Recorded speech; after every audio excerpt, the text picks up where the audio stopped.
Hey there, what is going on everybody? My name is Chief Longsocks and I hope you guys are all doing great. Today we are back playing some more Sky Factory 3 and we are working on moving over to the new base. Now there's a couple things that I've been doing off camera and I want to show you guys some of the stuff that I've kind of taken a bit of an endeavor to get going on here. Now we've got the blazed rod chickens last time, which gives us blaze rods.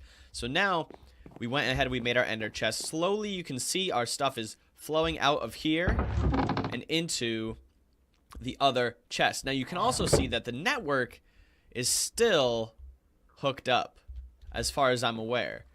You can see that we don't actually have that much left in the chest itself, but it would appear that all this stuff is still here because this is connected to this, which is connected to this, which is connected to our chest over there.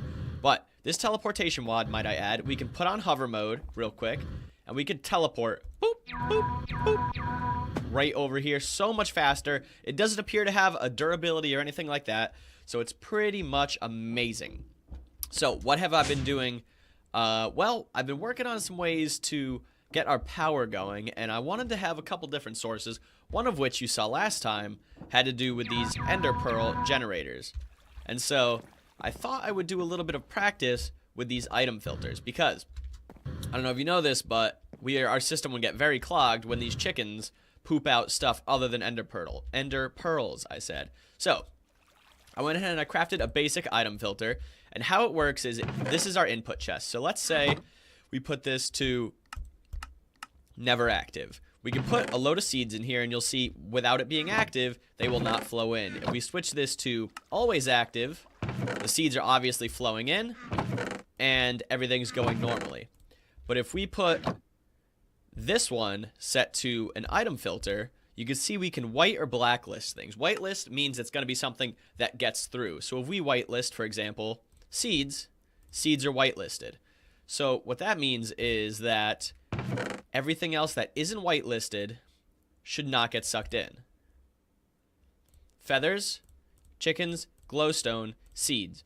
Only the seeds are being put into this chest because that's the only thing that is whitelisted. Now what we can do is take another filter, which I think I can make right over here actually.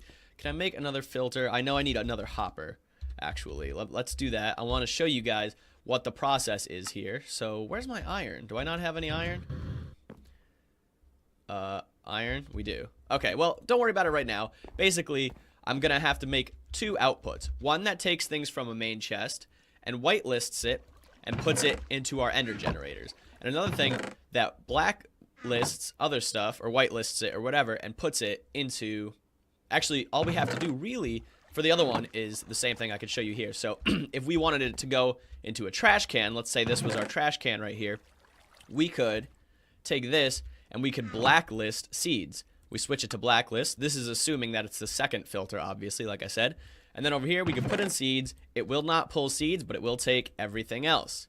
You can see that. So that would take everything that's not seeds, or in the final form, ender pearls, and then toss them into the trash, which is exactly what we want. So what we're going to do next is I'm going to get some power moved over. We're going to go to the top floor of our new base, start putting up some power stuff.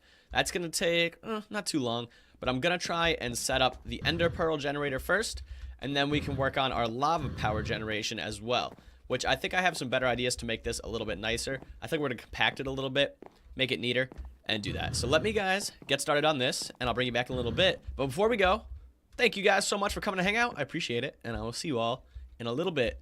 Zoop, zoop, zoop. Where am I? You idiot! You dumb, stupid, dumb. Now I can't even get over there, you stupid, dumb, dumb, stupid, dumb. Oh, stupid Chief Longsocks is dumb, confirmed. Alright guys, we're back, and you can see we have a little bit of stuff going on here. One, the computer is now installed on this chest. We still have some items being exported from over there every once in a while because our sifting area is over there and that was sending stuff over. But now that I've moved the power over, it has now stopped producing. So you see we have our capacitor, which is maxed out. We need to increase the size of this thing very badly because you can see up in our power generation system I built a few things. It is raining. Why don't we go get rid of the rain real quick? Ugh. Also, I built myself, you might have noticed, I'll show you in a second once this annoying rain is gone, but you can see him on my character there. I built some some slime boots so that no matter how high I go, I bounce instead of killing myself like I did in the last clip. So that is a good thing. You can hold shift to stop bouncing. You will take fall damage then. Also, I learned that this teleportation wand runs off of experience points. You can see we're using up some XP. See that? So that's, I learned that by almost falling off the map, by the way. So we can go ahead and see. We got some, these guys are over here, but we don't have a net for them right now. So we're not going to worry about the chickens. We'll just zoop our way back over here. Alright, so, anyways, you can see we have a flux plug sending power, because you know a flux plug does indeed send energy from our ender generator, which is currently maxed out with ender pearls inside it, because we have 2 ender pearl chickens that are pooping out items. They are being sucked up by the item conduit, and they are being pumped into here, which has a filter that whitelists only ender pearls, and so everything else that can't go into here goes into here, the trash. And so there you go. That's how that works. Over here, I refined our lava generator, which is pretty good. I think it's a lot better. We have, obviously, the cobblestone generator, which is being pulled from the item conduit here and being pumped into each of the crucibles. The crucibles, you can see, are getting some liquid lava and some liquid stone, and it's just being filled up. It's now filling up, finally, because we've reached a bottleneck on our capacitor size. And over here, I have pressurized fluid conduit, pressurized because we need it to pull without gravity. And so it sucks up lava from each of these, and it flows it over here into the generator, which is currently maxed out. And so that is why our capacitor here is maxed out, and everything else is slowing down for now. Yes, we'll be wasting ender pearls until we get new ones, but that's okay. They are indeed a limitless supply, so it's not going to matter that we're wasting them while we wait. It would be nice if it stored up a big backlog of energy, but we're going to need more capacitors. And that is something we can work on in the future. What do we want to do next? Well, we're going to want to sort out what we're going to do with with our hammers and stuff like that. We're going to want to build a better system, which should be easy enough, but I don't think we're going to worry about that just yet today. I want to get some more stuff moved over, but I definitely want to make sure that I'm keeping all of my experience filled up as best I can, so I don't accidentally teleport off the map and not be able to teleport again. We have the jetpack, which is a nice safety, but that's, you know, I just want to be sure.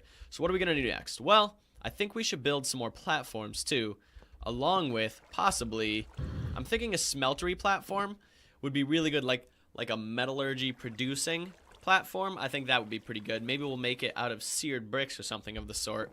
That way we can have a platform that is producing all of this metal for us, turning it into ingots, and then shipping it off into our major storage, which I think is what we're going to work on now. So I'm going to go ahead and do some designs, lay it out with some seared stone bricks, and then maybe get some of these guys going too. We might not even use one of these guys. We might just use a normal old crafter. No, we'll probably want a smeltery too because they're useful. But yeah, let's get the platform laid out first. I think that's kind of the first step. We need somewhere to build on if we're going to build stuff. So we'll do that stuff. I'll do that stuff, and I'll bring you back to look at it. Alright guys, I wanted to give you a little glimpse of something cool that I just kind of thought of. Now, I told you I'd be using seared stone. I said seared stone. I forgot what I was going to say. Seared stone for the metallurgy style platform. And this is actually going to give you a good idea of how we're going to do some automation over there. We have these redstone clocks. I chose the big bulky ones. I'm not sure if there's another item in a different mod that kind of works the same way. I'm sure there is, but I did the clock here. Whatever, it works. And it activates this faucet instantly, like just by being on a clock. It's as if you made a normal redstone clock. Bam, it makes this be used. This seared stone pours in. I'm putting compressed blocks into here to get tons of seared stone, and then of course I'm using the item conduits to suck it all out and get a nice automated system here. So this is definitely how we're going to do a couple of the ores over at the metallurgy area we're going to build, which I think is going to be pretty cool. But I just thought I'd show you, if you're playing Sky Factory and you know you're not a modded expert, much like myself, kind of, you know, not the best at modded, still trying to figure it all out. This is a solution I came up with to automate it very easily, similar to what I've done in the past in another modded series, but I'm pretty happy with it. I just wanted to show you. But we're gonna get crafting now. I think I'm gonna do a little bit of chiseling and stuff to see what kind of blocks I want to make for the platform.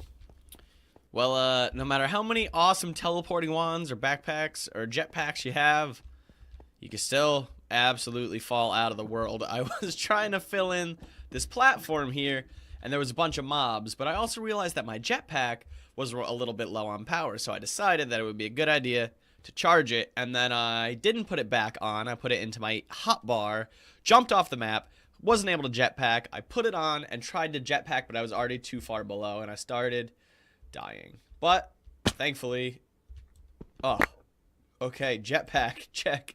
Put on all my clothes. Teleporting wand, awesome. Okay, back at it. Oh, Sky Factory. So much fun, so much falling to your death.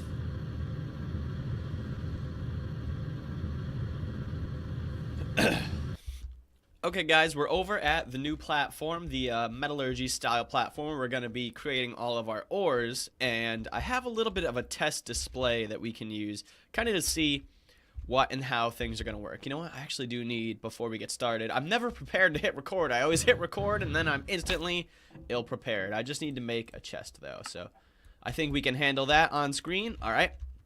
And so what we're going to do is, this is kind of a test run. Now, you might notice this is a pretty small smeltery, those slime boots. It can only hold 3 things at a time. However, the fact that it's going to be automated should mean that that doesn't really matter for us. So let's assume we have an item right here, right? Let's say this is a feed in from some of our, like, you know, some of our sifting kind of guys, like the automated sieves and stuff like that. So let's assume that that's the case. This is extracting, always. This is inserting. Okay, so then we'll have another chest here that is going to output from our, and we can do this all more neatly than we're doing it right now. We can do it with ender chests. This guy is extracting, always active. This guy is inserting. So we should be able to put some iron ore chunks into here. It should suck them into the smeltery. The smeltery should use the lava to melt them down. Then the clock should automatically pour it into an ingot mold, and the ingot mold should empty the new ingot into the chest. Now, the next thing that I want to know, and you know what, we don't actually need the rest of this in here. Let's take it out for now. Let's let that do its thing. We should get 6 ingots. I think it doubles with the furnace. I want to test something else here. Now, there are several different types of ores that we can play with. And what I want to know is how many of them produce solid whole amounts of ingots. Because as you guys know, if it was to be the case that we would, hold on 1 second. Is that right? Yeah, okay, that's good. If it was the case that they did not, that they did not produce a perfect amount of items in the smeltery, for example, you can see it's working automatically over here. It's pouring, and then it should extract this guy, boop, right into the chest. Beautiful. Now, it says we have 3 ingots left, so it does indeed make 6. So all of these guys, if I'm not mistaken, should make 2 ingots, the ore chunks. Now, that means we can only really use ore chunks in this system, because if we didn't, for example, if it was something that made 3 nuggets worth because it was a weird amount of ore, then if that was the case, it would break the whole system. So we need to make sure that they're going to be whole ore. So that one's 2 ingots. It looks like we're good to go. Lead is already in there, 2 ingots. You can see everything comes in, and as long as it's an ore chunk. So let's look at that. Ore chunk, I said. Ore chunk. Boom. So any of these are what we can use in here to make whatever we want. Now, I don't know if any of these are going to make alloys that are possibly going to screw the machine up, but the fact that it only pulls in up to 3 at a time should mean that it doesn't. But this is kind of a good example of how we're going to do it. Now, you can picture that we're going to be transferring things via ender chests wirelessly, so it's going to be a lot neater. And then obviously we can transport right over to this chest and then zoop right into the storage. So that's how we're going to do it. I think it's going to work out really good. I'm going to have to think out some other ways to do alloys. Maybe, because if we made some alloys, for example, gold and brass or whatever, we'll make the, what is it, aluminum brass or something like that? I don't know. But it will make it at different volumes, and then it might clog this up. Because if it gets anything that's not a full ingot, it would totally be broken. Alright guys, so I've been doing a little bit of thinking about how we're going to get this to work with alloys, and I think for now we're not going to really worry about it too much. We could always use an alloy smelter or a different furnace to do it. This one and this design how it's going to play out is really just for automating the production of the ingots. So that way, when we're over here crafting and we have stuff that we're going to need, we don't need to worry about going and smelting up a bunch of ingots. We'll have all of the ingots that we're going to need right here ready to go. You can see we actually don't have that many, but if you look at how many ores we have, it's currently in a state of non-refinement. We need to get it automatically refining for us, and that's what this is going to accomplish. So next time, we'll definitely work on the metallurgy area. We'll get it automatically sifting, and hopefully we'll get a closed unit that is going to produce, refine, and transmit right into our storage, and will be 100% automated, good to go. The only thing that I have to worry about is the lava here, and how do I get lava permanently flowing in? We can do something like a liquid transporter from the nether, transports it in here, and it keeps it constantly full. Or we could do something as simple as like what we did up here with our crucibles, and it will automatically pump lava in from a cobblestone generator, melt it, pump it in. That's probably actually the easiest idea, so we might do something like that and make it an enclosed unit that's fully automatic. But for today, guys, I gotta say, that is gonna be all for this episode. We got a good amount of stuff done. We're working on some new power systems. It's getting sorted out. We're getting our automation back online. We're gonna do a lot more next time. I hope you guys enjoyed this episode, though. I had a good time making it, and I will see you guys all tomorrow with another video. Until then, take it easy, and you know what's coming, right? Risky, super risky teleport wand, possibly. Oh, yeah. Adios! Oh, my goodness. We're so high in the air. Oh, where's the buttons? Oh, okay, we're... Fly home. Fly home. Teleport home. Oh, my goodness. That was scary. Okay, adios.